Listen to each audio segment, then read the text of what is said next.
messieurs, dans cette nouvelle production, la première production de l'émission Les Parcours. Aujourd'hui, l'équipe de cette émission est venue à la rencontre de l'honorable Simon Bouloupi. Qui est-il? Qu'a-t-il fait pour le pays? Quel poste a-t-il occupé? En tout cas, vous trouverez les réponses au cours de cette émission. Bonjour, monsieur Bouloupi, député national.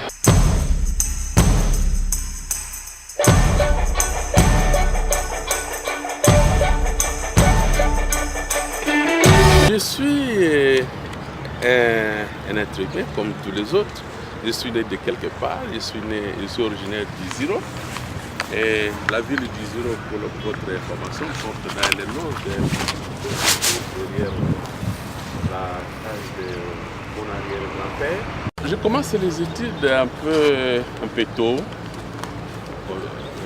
Parce qu'à cette époque-là, vous voyez, avant l'indépendance, c'est ma mère qui m'apprend à lire les voyelles et l'alphabet pour avoir appris tout ça tout simplement auprès de ce pasteur.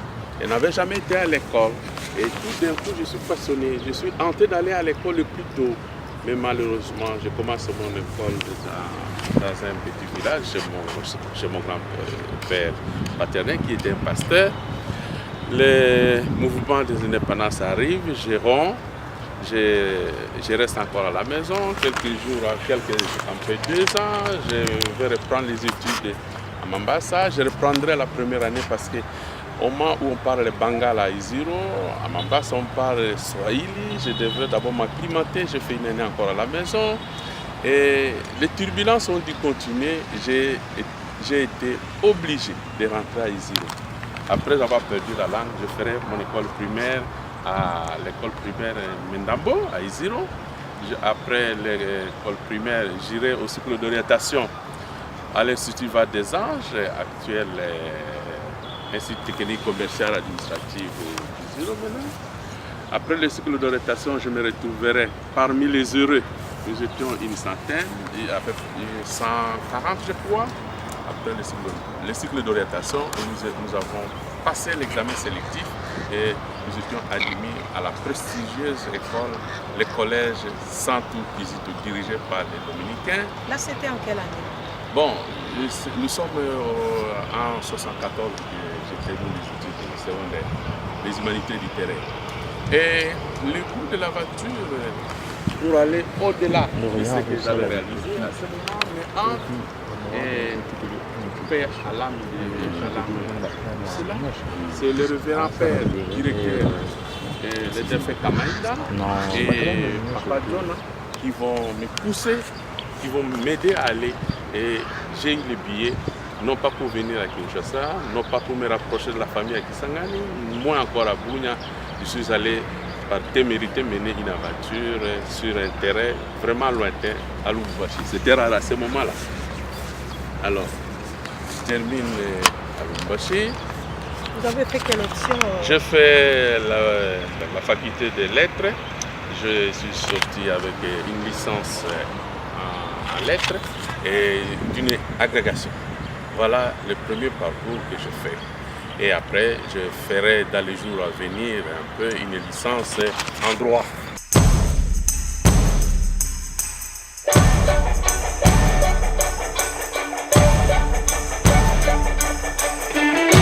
À la veille de notre indépendance, il y avait plusieurs partis politiques.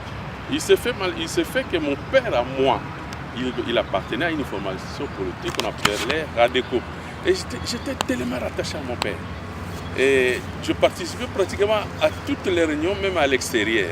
Et comme il y avait chaque fois l'affrontement entre les différents partis, surtout l'obédience nationaliste du MNC, avec les autres, les PNP et les Radeco, le climat n'était pas aussi favorable pour que nous puissions rester ensemble et suivre le cours. Il y avait chaque fois un peu de trouble. C'est de ce que j'étais obligé de me déplacer à tout moment et avec le monde de fait. J'étais hanté par l'assistanat au niveau de Lubumbashi, là où tout était faisable. Mais j'ai eu quelque chose qui qui m'a piqué. Je me suis dit, je dois d'abord rentrer chez lui, rendre service. Parce qu'à ce moment-là, quand je voyais les milieux, il n'y avait pas assez d'intellectuels du niveau universitaire. Je me dis, je peux aller, ne fût-ce que travailler quelque part et même enseigner. Et le premier pas, qu'est-ce que j'ai fait? Je suis engagé dans une entreprise, vraiment une grande entreprise, à Pouc, qui s'occupait du commerce général et avec plus de 25 plantations. J'ai dû occuper le poste de directeur administratif au sein de cette institution, de cette entreprise. J'ai dû commencer à donner cours dans certaines écoles et quelques temps après, j'ai dû me retirer. Je suis allé donner cours à l'ISGA, qui est à l'institution de professeur Saman. J'étais pratiquement le premier secrétaire administratif. Je me retrouverai à être engagé à la BTSCO, le premier cadre de la BTSCO, agence sociale, et j'occupais les fonctions du chef du personnel à ce moment-là. Bon, on a dû travailler. Là, on est en quelle année? Nous sommes en 1986. Ce n'était pas pareil, je vous assure que tout a été. Il faudrait évaluer tout par rapport aux conditions et au contexte de ce moment-là. La BTSCO, par exemple, agence Zéro, gérait plus de 50 camions. Plus de 50 camions. Nous étions le plus grand mangeur du café. Le café dans les Hauts-Touilés, qui est réputé comme la capitale de l'or vert, le café c'était la BTSCO. Nous, on achetait le café pratiquement, on le transportait avec les avions, avec les trains, de bout à bout au cours d'une année. De bout à bout. Il y avait la division agricole, il y avait la division commerciale. Et nous ne travaillions pas seulement dans les Hauts-Touilés, nous allions en Ituri, nous allions dans les Bas-Mulés, Ango, Poko, et ainsi de suite.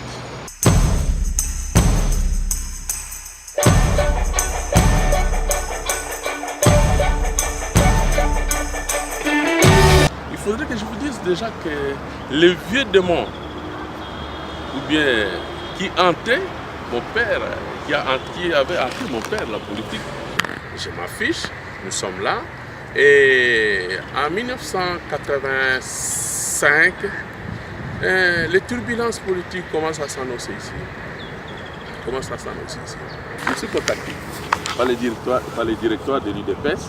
Et je dois vous le dire, c'est un parcours. Oui, c'est un parcours. C'était en quelle année? Nous sommes en 85. Okay. Là, c'était encore la Deuxième République. Deuxième République. Nous étions parmi les rares à accepter de prendre ces risques. Vous voyez le contexte dans lequel nous étions dans la région du Haut-Zaïre, une région entièrement acquise au MPR, et nous sommes portés les premiers gendarmes de l'UDPS et j'ai dirigé le parti comme président sous-fédéral. Je n'étais pas le seul. Il y avait d'autres jeunes téméraires, je citerai ici le docteur Yagui qui était à Kisangani. Déjà, mon frère aîné Bongeli se signale. Et en Ituri, il y a le défunt professeur Wakaika qui se signale. Et nous continuons à soulever petit à petit les tons, à préparer le terrain pour l'avènement ici de la libéralisation de la démocratie. À 87, je vais alors affronter les élections législatives. J'affronte les élections législatives en 1987. En 1990, après la libéralisation de la vie politique, je passe comme président fédéral de l'UDPS et nous avons pu animer les mouvements jusqu'à l'avènement de l'AFDER, donc l'arrivée de Mouzé pour la prise du pouvoir ici et instaurer un ordre politique nouveau. Et ça se passe ainsi, nous accueillons les troupes de l'AFDER. Bon, je n'aimerais pas revenir sur tous les écueils, parfois les difficultés que nous avons pu connaître en tant qu'opposant au régime en place. Et en 1997, Mouzé, en venant, commence à procéder aux élections populaires. Et il arrive à Bunia, le vent souffle sur Bunia. c'est le défunt professeur Wakaikara qui passe comme commissaire sous-régional. Les mouvements progressent, on arrive à Isiro, on observe les différents acteurs dans les milieux, la société civile, et on lance justement, le processus. On demande à ceux qui veulent passer à l'épreuve du feu, qui viennent déposer leur candidature. En tout cas, je dois vous dire que je n'avais jamais déposé ma candidature, mais les dévolus étaient jetés sur moi, à telle enseigne que le jour où on devrait procéder à cette élection d'ordre populaire, on est venu me prendre au sein de mon entreprise. Bon, les gérants qui étaient à ce moment-là ont dû hésiter un moment, est-ce que ça va aller, est-ce que tu n'auras pas de problème? Je lui dis, écoutez, j'y vais. C'est une vie que j'avais déjà choisie. Et nous sommes au stade qui colle d'Isiro, rempli de monde comme neuf à claquer, et j'ai été porté comme commissaire du district du Haut-Tuile. C'était par acclamation apparemment. C'était par acclamation, l'acclamation qui était l'expression profonde de la volonté intime de la population. Et je dois vous dire que ça m'a fortement impressionné après les tests de 1987 où j'ai été transporté vraiment sous les bras des dames et des messieurs pour circuler dans toute la ville d'Isiro. Là, c'était aussi la même chose. J'étais très réconforté par cette marque de confiance et l'attachement de la population envers ma modeste personne. Et je me suis dit, écoutez, l'avenir est devant.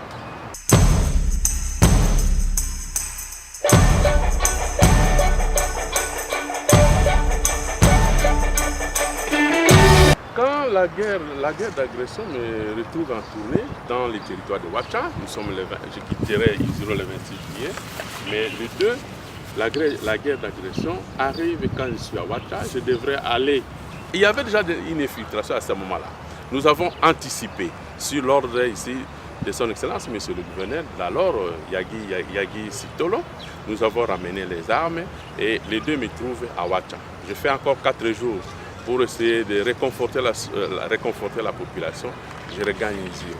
Et quand Isiro est tombe pratiquement le 20 septembre 1998, par fidélité, par ma propre conviction, je me suis dit, écoutez, nous avons mené toute une entreprise politique pour renverser la dictature.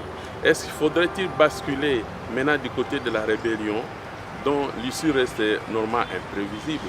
Et moi-même qui avais l'état de rébellion, dont les membres de famille, dont un grand-parent, un oncle, 2 oncles avaient été tués pendant la rébellion, je dis, de 64, moi je dis non. Je n'ose pas prendre ça parce qu'en 64, nous avons eu la vie sauvée, tout simplement par la grâce de Dieu avec mon père qui était pourchassé, étant donc à ce moment-là, il était du PNP. Alors, compte tenu de la hauteur de ma responsabilité, je dis me soustraire. Alors j'ai dû prendre la route vers l'actuelle province de Bazouélé. Je fais Dingila. Dingila, nous avons fait 7 jours. Les 27, on quitté Dingila. Alors, de Dingila, Bouta, j'arrive à Bouta les 29. Et c'est même 29, dans la soirée, je prends mon avion pour Kinshasa. Je viens, je m'installe et je prends contact d'études ici avec ma hiérarchie, le ministère de l'Intérieur. Et nous commençons à faire le travail. Quelques jours après, je vois mon gouverneur qui revient, Yagi. On se retrouve avec l'actuel secrétaire permanent du PPRD qui revenait du Maniema. Il y avait même l'ancien gouverneur du Maniema, mais Toutou Saloumou. Nous nous retrouvons et nous constituons effectivement un corps. Nous constituons un corps de cadres territoriaux déplacés des guerres. Et notre voix était en train d'être portée. J'étais l'interface donc des cadres territoriaux déplacés des guerres et nous étions encadrés par nos gouverneurs. À tel point que nous implanterons même une antenne de cadres territoriaux déplacés des guerres à Kin. Ce qui nous a valu à un moment donné une nomination formelle par Mouzé. Il nomme les cadres territoriaux et jusque même dans des territoires qui sont occupés par les rebelles. Et après l'assassinat de Mosé, il y a eu l'avènement de l'actuel président de la République, le Raïs Joseph Kabila Kabange. Il constitue son gouvernement. Je vais me retrouver évidemment au sein d'un premier cabinet. J'étais à l'éducation nationale avec le professeur Koutoumissa, le défunt le professeur Mandango. Et petit à petit, on chemine et on change de gouvernement. Je me retrouve au ministère de l'Industrie, Commerce et Petites et Moyennes Entreprises, qui est piloté par son âme, Madame Ngaloula. Et nous cheminons finalement vers les accords. Nous sommes en 2003, au mois de juin, il y a eu la réunification formelle après les dialogues intercongolais. Je crois que le travail que nous avons pu abattre, c'était pour asseoir d'abord les différentes institutions, impulser un avenir politique à ce pays. Il y a eu la Constitution, il y a eu dans laquelle il est souligné les principes sacrés d'accès au pouvoir par la voie électorale. Et ça, il faudrait remettre effectivement cet acquis-là à son Excellence, Monsieur le Président de la République, Joseph Kabila, qui, pour la première fois, après le discours de Mosé au sein de cet hémicycle, devant le congrès de CPP, qui disait qu'il faudrait que le peuple récupère son pouvoir entre les mains des politiciens, entre les mains de ceux qui excèdent dans les combines politiciennes et tout ce qu'on fait, que le peuple puisse reprendre son pouvoir et que le peuple s'organise comme il le faisait lui-même. Et en 2003, que se passe-t-il? En 2003, nous allons aux élections et je gagne ces élections. Je reviens, je termine, je continue donc le mandat de député. Et là, le Parlement, c'était toujours ici au Palais du Peuple? Le Parlement était toujours ici au Palais du Peuple. Dans la patience et dans une approche rationnelle de discipline, nous sommes restés constants en défendant et en restant ici dans notre parti cher, le PPRD. Et en mi-parcours, une fois de plus, le travail que nous étions en train d'abattre, la confiance dont nous faisions montre, il a plu à son Excellence, Monsieur le Président de la République, de Kabila, de me nommer comme vice-premier ministre et ministre de PDT. Je vais me retrouver dans cette sphère du pouvoir, dans cette sphère de décision. Mais bien avant, il faudrait signaler qu'au sein de mon parti, j'étais membre du Conseil national, j'étais membre du bureau politique en 2007 et en 2008, j'étais déjà au sein du comité exécutif donc, du PPRD. Je peux ainsi jusqu'à ce parcours-là, participer d'une manière active à la gestion de mon parti. Avant 2011, que se passe-t-il? Il y a avant d'abord, il y a un réaménagement quelque part. Au départ donc des Zanga, on va me confier l'intérim du ministère du Travail et de la Prévoyance sociale. Et après le remaniement, il fallait recadrer les choses. Dans le cadre de la discipline, j'étais viré au ministère purement, gérer le ministère du Travail et de la Prévoyance sociale. C'est à ce moment que les élections pointent et je me porte candidat et cette fois-là aussi, ma base m'a investi de sa confiance et j'ai été élu député national et je suis rentré à Kinshasa. Il fallait faire les choix. Est-ce qu'il fallait rester au gouvernement avec toutes les incertitudes, toutes les prévisibilités politiques et il fallait d'abord venir commencer son mandat. Nous nous sommes dit, écoutez, s'il va de la volonté de la haute hiérarchie de nous investir la confiance, je crois que puisque nous sommes votés pour les élections législatives, nous devons d'abord aller répondre présent parce que nous n'avons pas le choix de vérité. Et que les moments nous pouvons dire que vous avez démissionné de votre fonction du gouvernement? Oui, j'ai démissionné de fonction du gouvernement pour rentrer d'abord au Parlement, commencer mon mandat parce que je me suis dit à tout moment, si la nation a besoin de moi, on me fera appel. Je dois vous dire que d'abord je suis l'élu de la circonscription de Rungu. Ça c'est pratiquement, je suis à ma troisième mandature successive et je me prépare ardemment pour affronter la 4e. Et que je voudrais d'abord qu'elle se réalise avec beaucoup d'optimisme de mon côté par rapport au travail abattu et la confiance que la population affiche à ma modeste personne.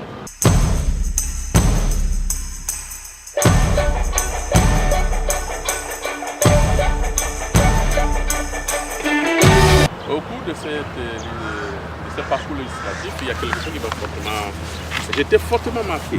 J'étais d'abord fortement marqué par la manière dont son Excellence, Monsieur le Président de la République, a y avoir cette ingénieuse idée de mettre tout le monde ensemble pour partager les pouvoirs, non pas seulement au niveau de l'exécutif, mais au niveau du Parlement. Nous sommes retrouvés au bureau du Parlement avec plusieurs proposants. Ça c'est un. De deux, il y a la manière, le comportement politique à ce moment-là. Ce n'était pas facile. Nous avons eu à connaître des moments de crise, mais des crises qui ne perduraient pas. Et un discours politique d'un très haut niveau, une consensualité qui était un peu déroutante à un moment donné. On était parfois bloqué. J'ai cité ici par exemple le cas de la loi sur la nationalité. Je me rappelle que nous avons examiné 2 articles d'une jour durant. Ce n'était pas facile. Je parlerai ici, par exemple, de l'écriture de la Constitution qui a été révisée, parce qu'à ce moment, je me retrouvais au sein de la commission politique et administrative, qui était pilotée à son âme par Mando Simba, et ma maman Omatou en était la vice-présidente. Nous avons assisté à des chaudes discussions entre 2 camps, les unitaristes et les fédéralistes.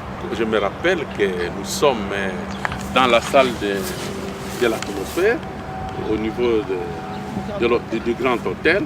Nous avons pu faire 2 jours de discussions très âpres. Mais la consensualité avait prévalu. Ça, c'est un exemple. C'est un moment fort que nous avons pu connaître. Bon, il y a eu, pendant la deuxième mandature ici, il y a eu aussi la révision, la première joute de révision qui avait été annoncée. Ça n'a pas été facile que les gens arrivent à se mettre d'accord pour prendre une option. Nous devons nécessairement nous le dire. La 3e législature, par exemple, même au niveau du bureau, et cela, il faut saluer les sursauts patriotiques des peuples congolais. À un moment donné, les gens ont apparemment l'impression que les Congolais n'arrivent jamais à un consensus, mais au sein du bureau, les gens, une frange de l'opposition s'est dit, écoutez, nous devons sauver la République par notre approche participative, parce que rien ne peut se faire si nous sommes tous dehors, mais nous devons mettre la main dans la pâte, et le bureau avait été constitué. Et sous l'égide évidemment de l'actuel président de l'Assemblée nationale, l'honorable au bout de la peine. C'est ça normal, la turbulence de la vie politique.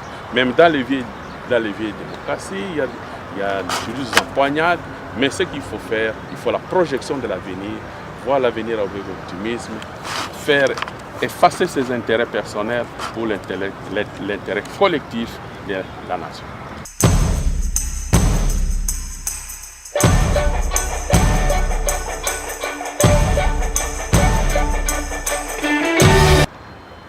Je vais prendre ça sur plusieurs volets. Le volet formation, parce que je connais l'importance d'une formation. Et je crois que vous aurez des images. J'ai construit l'école primaire dans mon village actuel. 4 salles de classe. J'ai construit une école primaire complète à 17 km à l'école primaire Béli. 6 salles de classe plus bureau. J'ai construit une école primaire complète dans la collectivité à Zanga, groupement Mangbele Mboula. 6 salles de classe plus bureau. J'ai construit 4 salles de classe dans le domaine de Pengi, l'observation de Pengi. J'ai construit 4 salles de classe aux 3 ponts sur la route de Mumbere. Je reviens en ville.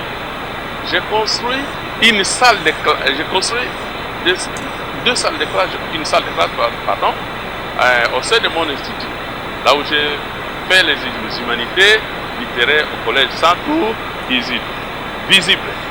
J'ai construit 6 salles de classe avec la communauté Sebeko. Visible sur l'avenue, je vous donne même les adresses, sur l'avenue, la première avenue que j'ai habitée, à Monoko. J'ai construit 6 salles de classe complètes plus bureau dans la communauté Mayego Mambozo, groupement Balaingu, visible, terminé. J'ai construit 6 salles de classe dans la collectivité Mayego Mambaye, 6 salles de classe à Bodjo, à 55 km de Ziro, visible. Je contribue substantiellement à la construction ici des auditoires pour l'ISTEM. 2 auditoires, ce n'est pas encore achevé. ISTEM à Iziro, visible.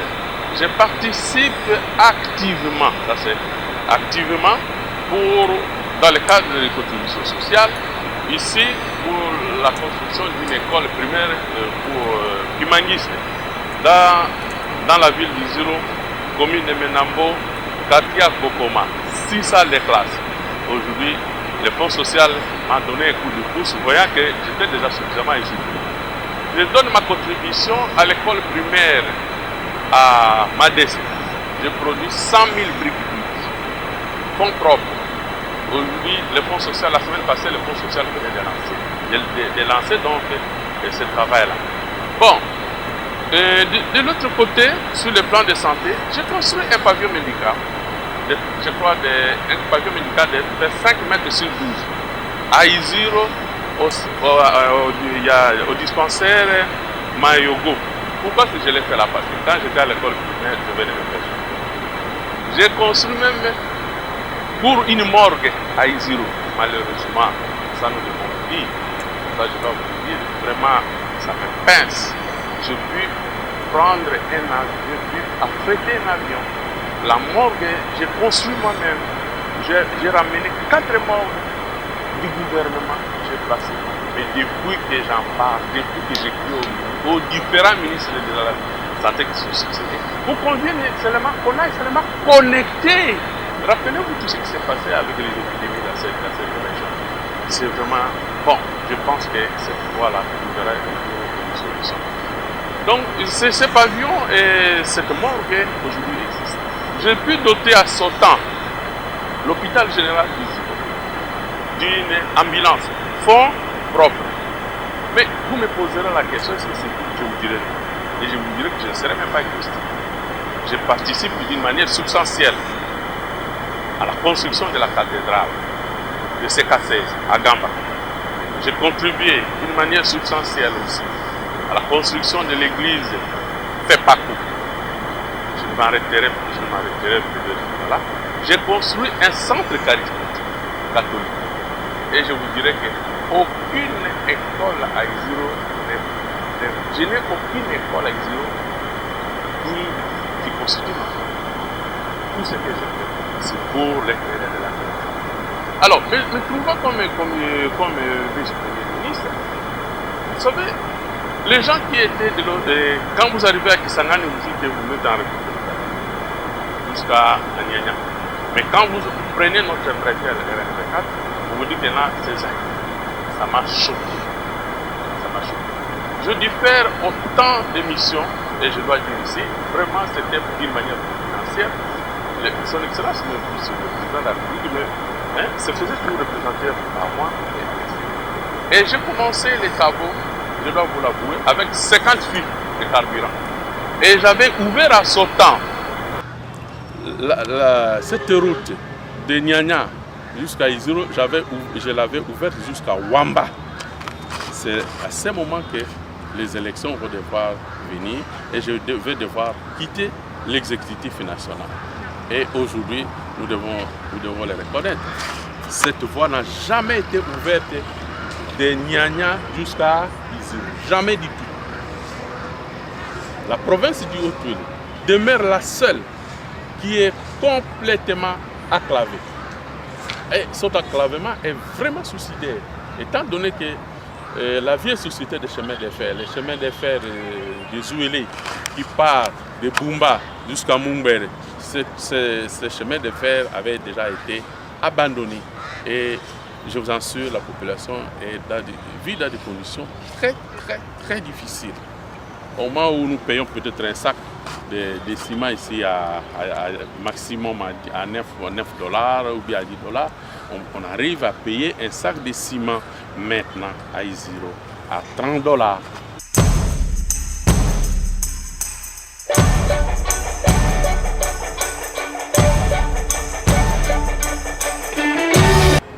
J'ai eu à rencontrer énormément, des difficultés inhérentes à tout parcours d'un être humain.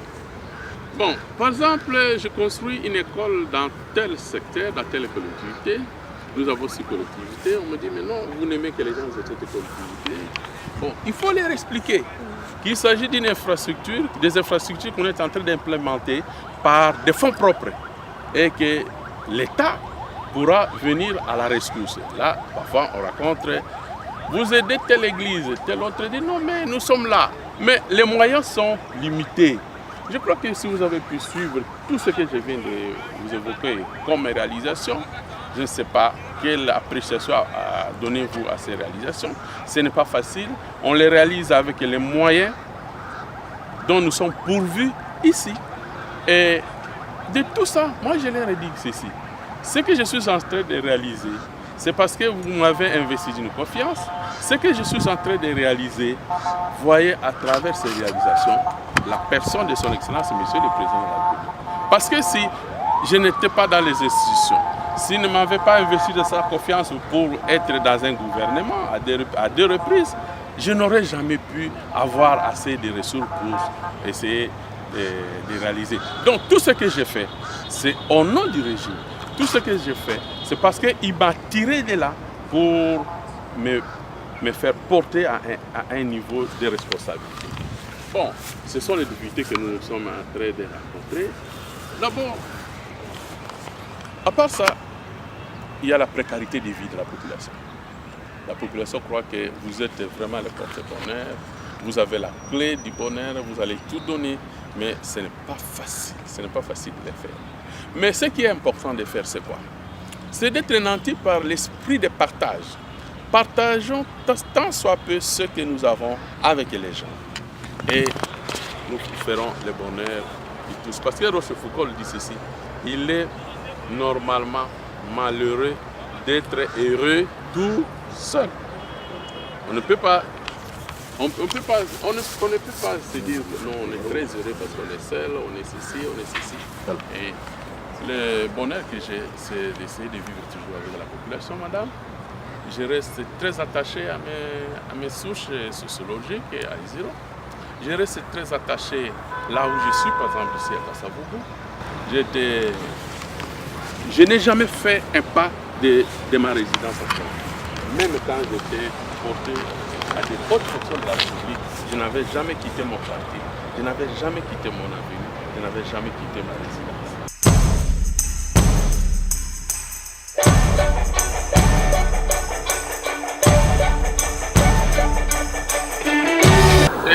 Les grandes nations que nous admirons aujourd'hui, ceux qui sont dans l'émergence de puissance, la Chine a fait confiance à l'Inde.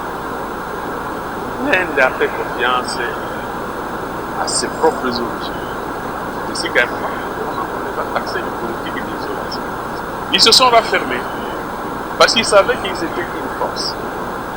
Ils se sont renfermés sur eux-mêmes parce qu'ils savaient qu'ils avaient trop, il fallait former des gens.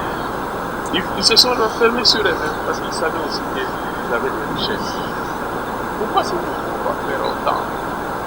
C'est-à-dire, au lieu d'ouvrir d'ouvrir toute la porte à ceux qui peuvent venir nous faisons d'abord confiance à nous. Parce que nous, par rapport à notre position géostratégique de l'Afrique, l'Afrique est la forme des revolvers dont la gâchette est en. Et pas plus loin que ça, Nous avons suivi dans cette salle Sarkozy. Sarkozy a dit les guerres de l'Afrique battent à et que tout peut partir de l'Afrique. Compte tenu d'abord de son caractère hétérogène sur le plan ethnique, compte tenu de sa population qui est trop jeune, compte tenu de tout ce que nous avons comme ressources. Je vous assure, il n'appartient que à la poule de protéger ses propres cieux. Protégeons ce que nous avons. La nation congolaise a organisé à 2 fois notre cycle électoral. Et nous sommes maintenant vers le 3e cycle. Tout travail est perfectible. Tout travail est perfectible. Moi, je crois que nous passons d'amélioration en amélioration. Un cycle géré entièrement un peu par nous, c'était le cycle électoral passé. En 2006, il y avait la communauté internationale qui nous avait accompagnés. Et cette fois-ci, le président, et je crois une bonne partie du peuple congolais, une partie du peuple congolais dit écoutez, nous allons nous-mêmes nous mettre au travail comme réaliser les prouesses de la fois passée, organiser les élections avec nos propres moyens, nos propres ressources. Les écueils, les difficultés ne manquent jamais. Mais je crois que cette détermination-là, elle est fondamentale pour un état de droit et pour l'avènement d'une véritable démocratie. Nous allons aux élections, mettons-nous ensemble. Chacun de nous va tirer la meilleure partie de ce qu'il aura sémé tout au long de son parcours. Et posons-nous la question. Moi, je suis de parti B. Qu'est-ce que j'ai fait comme projet de société? Je suis de parti C. Quelle est ma doctrine? Et ici, je voudrais dire à tous les acteurs, les opérateurs politiques, que la ville de Kinshasa et la RTG ne constituent pas des plateformes de prédilection pour accéder au pouvoir.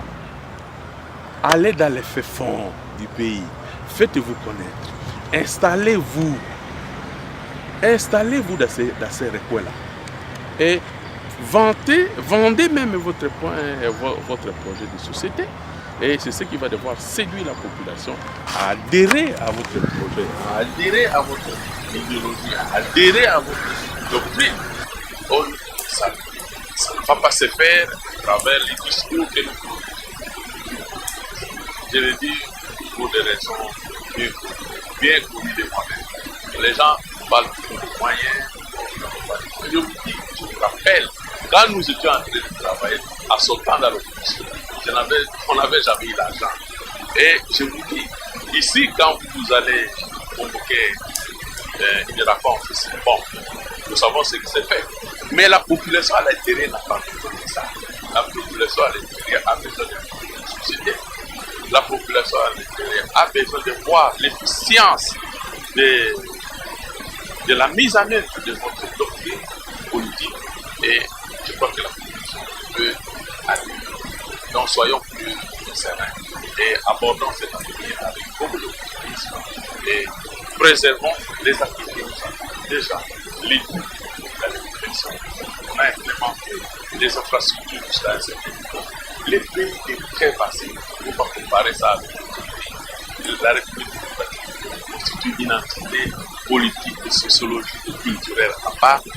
La comparaison, elle est bonne, mais il faut une approche plus ou moins prudentielle et anticipative pour pouvoir établir un chemin de valeur et pouvoir arriver à j'ai confiance en vous. J'ai confiance en vous. Je sais que les paris de la reconstruction, les paris de la poursuite de la démocratie, les paris de la poursuite ici, de l'émergence de ce pays, doit l'autre différence.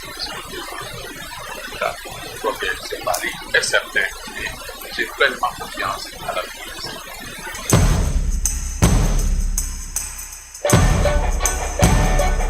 Voilà, donc c'est par ces explications que nous mettons un point final à cette première production de votre émission Les Parcours. Nous remercions Honorable Bouloupi qui a préféré répondre à cette première invitation de notre émission Les Parcours. Nous vous remercions, fidèles téléspectateurs, de vous savoir nombreux devant vos écrans. Nous espérons vous savoir encore beaucoup plus à la prochaine émission. Occasion ici de remercier également toute l'équipe technique à la production de cette émission. Je cite Junior Falanka Okapi, les petits Baende, Anissé Florent Labac. Et vous qui nous suivez en dehors du pays, vous qui êtes dans les institutions, n'hésitez pas. Que vous soyez ici à Kinshasa ou à l'intérieur du pays, n'hésitez pas à nous contacter, équipe de l'émission Les Parcours, pour participer à la prochaine production. Contactez-nous au numéro affiché sur vos petits écrans.